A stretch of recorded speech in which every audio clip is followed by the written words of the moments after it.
예레미야 29장 11절에서 14절 말씀.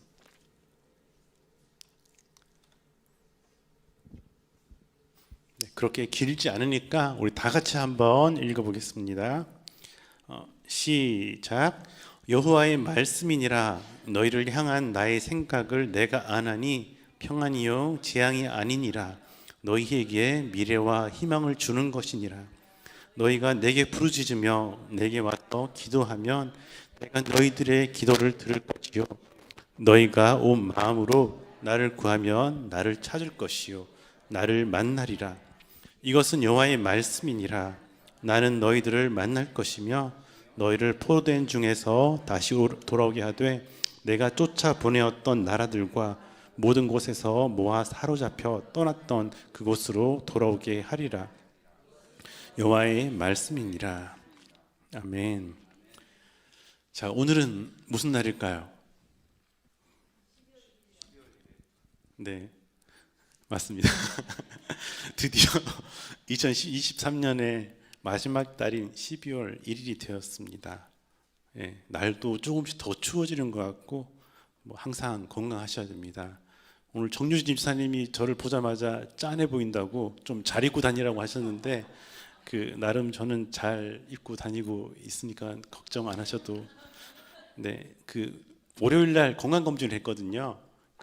하여튼 위도 깨끗하고 모든 수치가 정상이라고 하니까 저를 위해서는, 제 건강을 위해서는 이제 조금만 기도해 주시면 될 것 같습니다.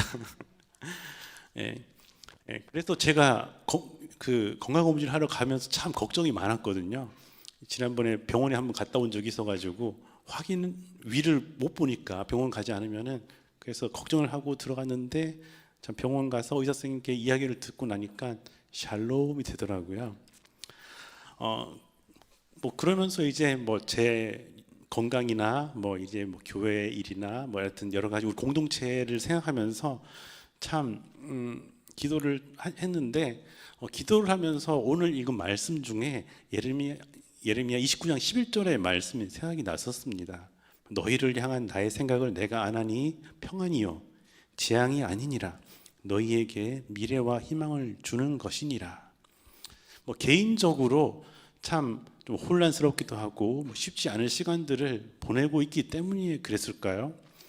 저에게는 평안이란 단어가 참 많이 와닿았죠. 그래서 혼자서 저를 향해서 평안을 나에게 주노라 이런 노래도 하고 싶기도 했었고, 참 그런데 항상 우리가 느끼는 것은 한 부분의 말씀만을 보고 나서는 하나님의 뜻을 다 알았다고 하는 것은 좀 부족한 것들을 알기에 평안이란 단어가 참 좋았지만 그래도 예레미야서를 차근차근 읽어보게 되었습니다.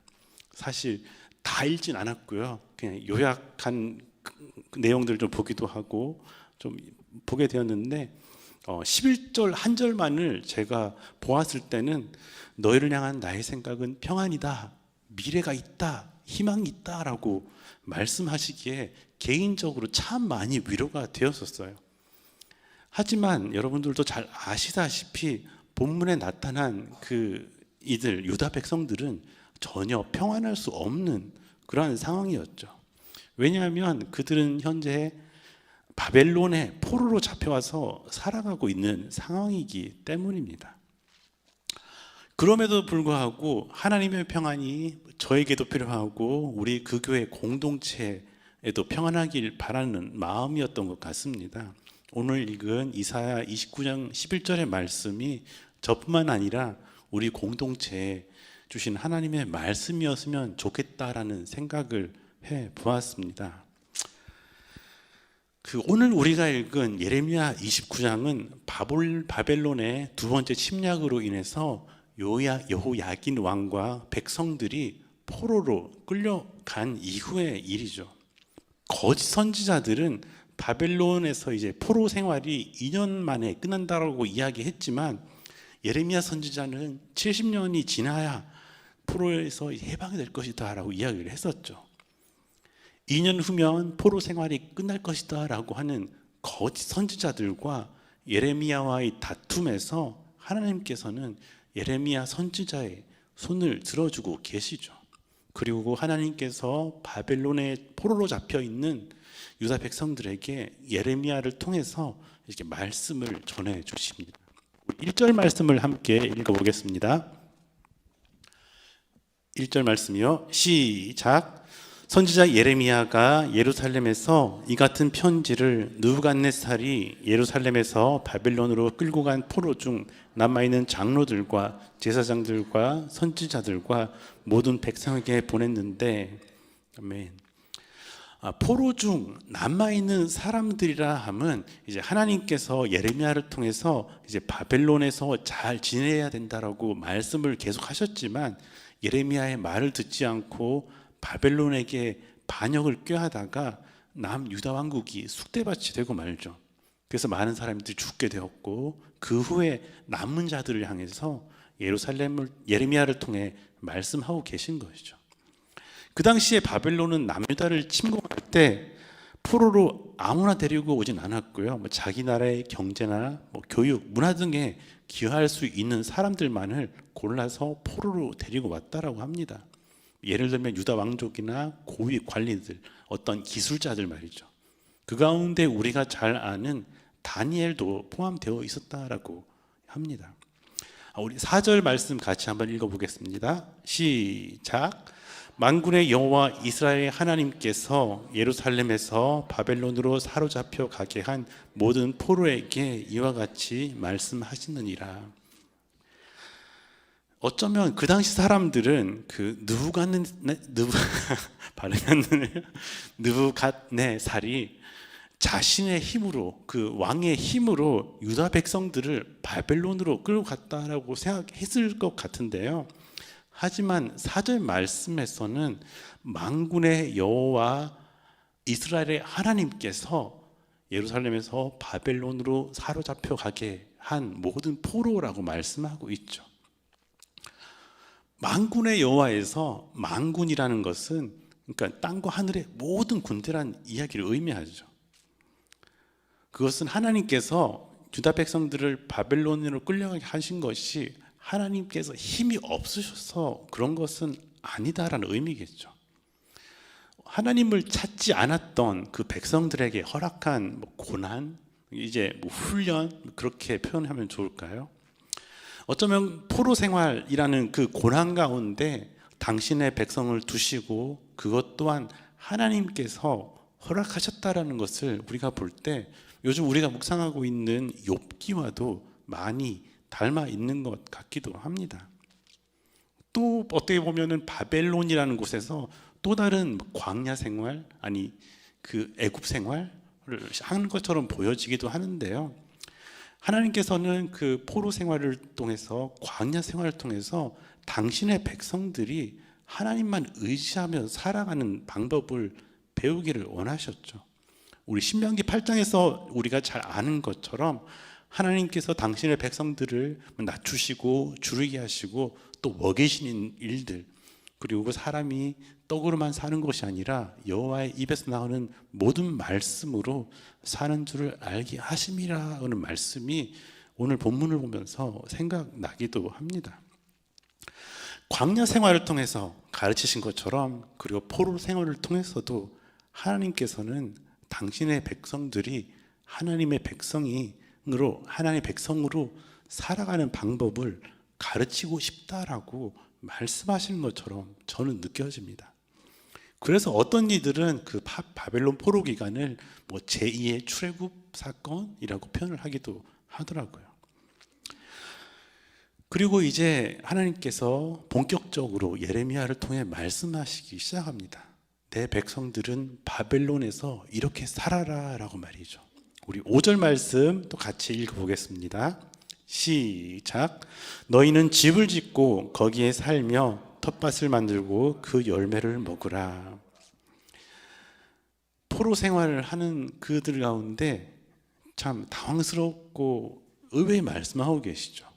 어쩌면 유다 백성들은 이렇게 기대했을지도 모르겠습니다. 포로된 너희들은 이제 자유를 위해서 독립투쟁을 해라, 무장해서 무장 항쟁 같은 것을 하라고 말이죠. 하지만 하나님은 그렇게 말씀하시지 않으시고 집을 짓고 거기에 살면서 텃밭을 만들고 그 열매를 먹으라고 하시는데요. 그곳에서 포로 생활을 견디면서 열심히 살아가라고 말씀하고 계시죠. 하나님께서는 유다 백성들에게 그곳에 정착하여서 열심히 살아남으라는 말씀을 우선적으로 하고 계십니다. 네, 6절 말씀도 같이 한번 읽어보겠습니다. 시작. 아내를 맞이하여 자녀를 낳으며 너희 아들이 아내를 맞이하며 너희 딸이 남편을 맞아 그들로 자녀를 낳게 하여 너희가 거기에서 번성하고 줄어들지 아니하게 하라. 아멘. 자, 결혼을 하라는 이야기죠. 결혼. 그런데 바벨론 민족과 이방 결혼을 하라는 말씀이 아니라 너희 민족들끼리, 하나님의 백성들끼리 함께 결혼하고, 그 결혼할 뿐만 아니라 이제 절대로 숫자가 줄어들어서는 안 된다라고 이야기를 하고 있습니다. 이렇게 말씀하시는 것은 예레미야를 통해서 말씀하신 것처럼 바벨론에서의 그 포로 생활이 일찍 끝나지 않을 것임을 다시 한번 확인시켜 주시는 것 같은데요. 어쩌면 당신의 백성들이 그 포로 생활을 견디다 못해 망하고 사라진다라면은 유다 땅에 이제 돌아올 때가 되었을 때 하나님의 나라를 누가 재건할 것이고 누가 하나님 나라의 백성으로 살아갈 것인가 하는 그러한 질문으로 느껴지기도 합니다. 내가 너희의 하나님이 되겠고 너희는 내 백성이 되리라 라고 약속하신 그 하나님의 말씀이 예레미야서를 통해서도 계속해서 이어지고 있는데, 하나님께서는 그 약속을 현재 당신의 백성들을 통해서, 그리고 당신의 백성들의 자녀 세대들을 통해서도 계속해서 이루어 가겠다라고 하시면서 하나님의 당신의 마음을 알려주고 계신 것이죠. 그렇기 때문에 바벨론에 끌려온 유다 백성들에게 그곳에서 번성하라라고 하셨던 것입니다. 어쩌면 현재 주어진 그 포로된 상황만을 바라보았을 때 정말 이 땅에서 계속 살아가는 것이 괜찮은 것인가 라고 그들은 느꼈을 수도 있겠지만, 아무리 오랜 시간 포로 생활을 할지라도 하나님이 반드시 회복시켜 주실 것이다라는, 포로 생활에서 돌아오게 해주실 것이라는 하나님의 약속이 있었기 때문일 것입니다. 우리 7절 말씀 같이 한번 또 읽어보겠습니다. 시작. 너희는 내가 사로잡혀 가게 한 그 성읍의 평안을 구하고 그를 위하여 여호와께 기도하라. 이는 그 성읍이 평안함으로 너희도 평안할 것임이라. 아멘. 또 이해가 안 되죠. 독립투쟁을 하라, 무장항쟁을 하라 이렇게 말씀하시지 않고 그저 살아남고 버티라고 말씀하시는 것처럼 느껴지기도 하고, 이제는 더 나아가서 그 바벨론의 평안을 위해서, 적의 평안을 위해서 기도하라고 말씀하고 계십니다. 어쩌면 하나님 왜 이러십니까? 라고 그들이 반박했을 수도 있을 것 같아요. 하지만 우리가 잘 아는 것은, 하나님의 마음이라는 것은 당신의 백성인 유다 백성들에게 향해 있다라는 것이죠. 당신의 약속 가운데. 예레미야 선지자는 바벨론의 평안을 빌라라고 말하면서 평안이라는 단어를 3번씩이나 사용하고 있습니다. 그 원수와도 같은 바벨론의 평안을 위해 기도하는 것은 참 쉽지 않은 일이죠. 그럼에도 그렇게 해야 하는 이유는 그 백성들이 바벨론에서 오랫동안 살아야 되는데, 바벨론의 평안이 유다 백성들의 평안과 연결되어 있기 때문이었을 것입니다. 며칠 전에 직장 생활하는 한 친구랑 이야기하면서 직장 생활 어렵지 않냐 이런 이야기를 하는데, 그래도 내가 열심히 해야지 우리 회사가 잘 되지 않겠냐, 멋있다라고 했더니 회사가 잘 돼야 나도 잘 되지 않겠냐라는 그런 이야기들 하더라고요. 그러면서 그냥 오늘 바벨론의 평안을 빌라는 말이 좀 오버랩 되기도 했는데요. 끼워 맞추기 같지만 회사의 평안이 본인의 평안과도 같다라고 이야기하는 것처럼 저는 들렸기 때문일 것입니다. 그래서 노동으로 이제 회사의 평안을 위해서 열심히 일하는 그 친구를 칭찬해 주고 왔죠. 다들 그렇게 사시죠. 네. 그렇기 때문에 너희들은 그 성읍의 평안을 위해서 기도하라고 하시는 하나님의 말씀은 지극히 현실적이지만 그 안에서 우리는 하나님의 마음을 발견할 수 있게 되는 것이죠. 하나님께서는 당신의 백성이 먹고 사는 문제를 참으로 중요하게 여겨주시고, 그리고 오늘 우리에게 주어진 삶을 버겁지만 버티고 견디고 살아가는 것을 보시면서 또 귀하게 여기고 계시기 때문에 그렇게 말씀하신 것은 아닌가 생각이 됩니다. 여기까지만 보면 포로 생활을 하면서 그냥 숨죽이며 생명을 유지하는 것에 집중하라라고 들려질 수도 있겠지만, 하나님은 예레미야의 입을 빌려서 이제 계속해서 말씀하고 계시죠. 8절과 9절입니다. 같이 읽어보겠습니다. 시작. 만군의 여호와 이스라엘의 하나님께서 이와 같이 말하노라. 너희 중에 있는 선지자들에게와 점쟁이에게 미혹되지 말며 너희가 꾼 꿈도 고지 듣고 믿지 말라.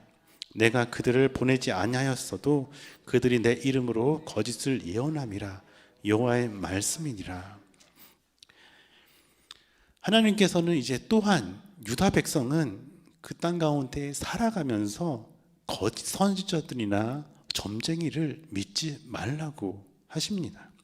왜냐하면 이들 거짓 선지자들은 예루살렘은 무너지지 않을 것이고 바벨론 포로에서 2년 만에 돌아올 것이다라고 거짓 예언을 했기 때문이죠. 그리고 말씀하신 내가 보낸 이들이 아니다. 그들이 내 이름으로 거짓 예언이 있다라고까지 그들에게 확인을 시켜주시면서 하나님의 뜻이 무엇인지 분별하라고 말씀하고 계신 것이죠. 초기에 바벨론으로 끌려간 사람들은 바벨론에 조금이라도 이상한 징후가 있거나 거짓 선지자들의 이야기를 들었기 때문에 해방의 기회를 삼으려고 우리나라가 독립운동했던 것처럼 그런 것들을 했다가 많은 희생을 겪게 되었었죠. 하나님의 말씀이 아닌 거짓 선지자들의 말을 들었기 때문인 것이죠. 그래서 1절에는 포로 중 남아있는 장로들과 제사장들과 선지자들에게 말한다라고 이야기를 하고 있는 것이죠. 그 아팠던 사건들을 기억하면서 다시 한번 하나님의 말씀을 들으라라고 말씀을 하고 계신 것이죠. 10절과 11절 같이 한번 읽어보겠습니다. 시작. 여호와께서 이와 같이 말씀하시니라. 바벨론에서 70년이 차면 내가 너희를 돌보고 나의 선한 말을 너에게 성취하여 너희를 이곳으로 돌아오게 하리라. 여호와의 말씀이니라. 너희를 향한 나의 생각을 내가 아나니 평안이요 재앙이 아니니라. 너희에게 미래와 희망을 주는 것이라. 아멘. 백성들은 어쩌면 언제 끝날지 모르는 포로 생활 가운데 아마도 이런 생각을 했을 수도 있을 것 같습니다. 하나님이 우리를 사랑하는 건 맞아?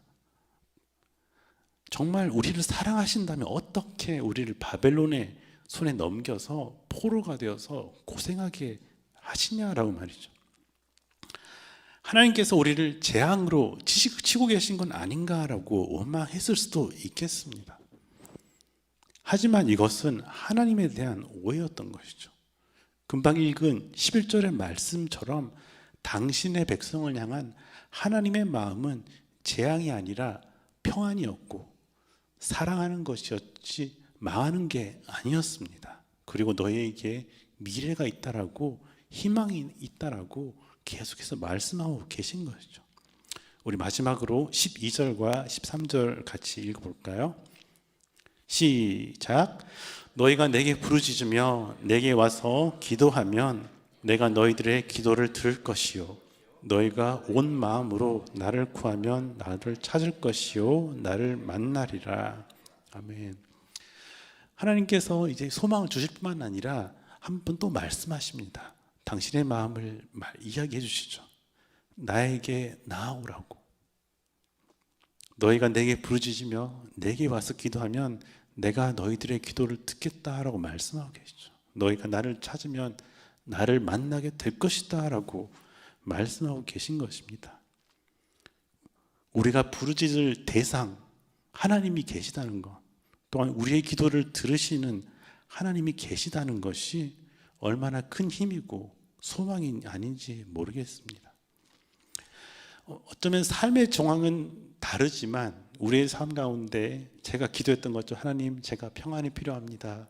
어쩌면 우리의 삶의 자리가 항상 불안함의 연속일지도 모르겠어요.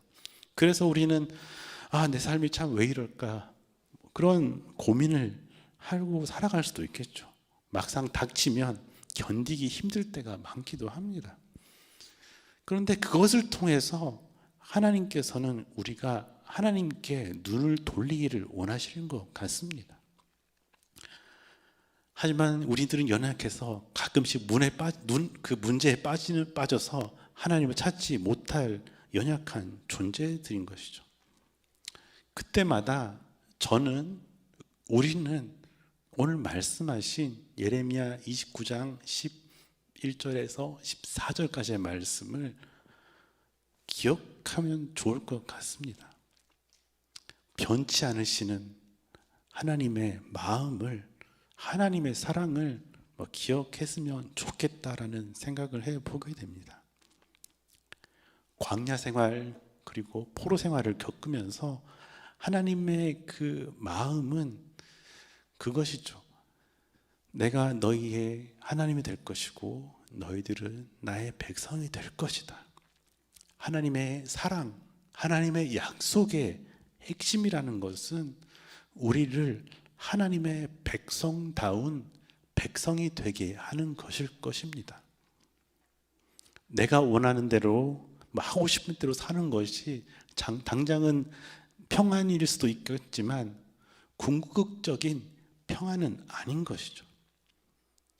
지난주에 제가 기도하면서 기대했던 평안은 정말 별일 없이, 별 고민 없이, 어쩌면 별 생각 없이 살아가는 것이었겠지만, 하나님께서 말씀하시는 평안은, 오늘 말씀에서 이야기하시는 그 평안은 하나님과 화평하고 하나님의 백성답게 살아가기를 원하시는 것이구나라는 생각을 해보게 되었습니다. 우리 11절 말씀 한 번 더 읽어보겠습니다. 우리에게 하는 말씀으로 한번 받아들이시면서 함께 읽어보겠습니다. 시작. 여호와의 말씀이시니라. 너희를 향한 나의 생각을 내가 아나니 평안이요 재앙이 아니니라. 너희에게 미래와 희망을 주는 것이니라. 아멘. 하나님의 백성을 향한 하나님의 진심은 평안이고 미래와 희망이라고 합니다. 하나님의 마음을 신뢰하는 우리가 되었으면 좋겠습니다.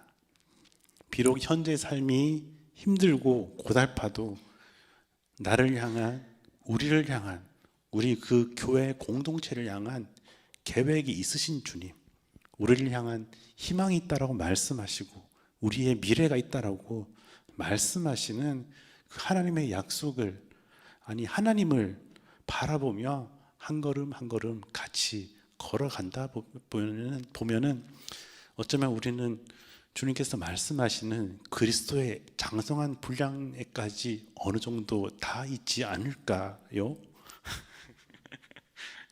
네, 우리 하나님의 백성답게 살아가는 그 교회 공동체 되기를, 그리고 여러분이 그렇게 되기를 간절히 소망해 봅니다.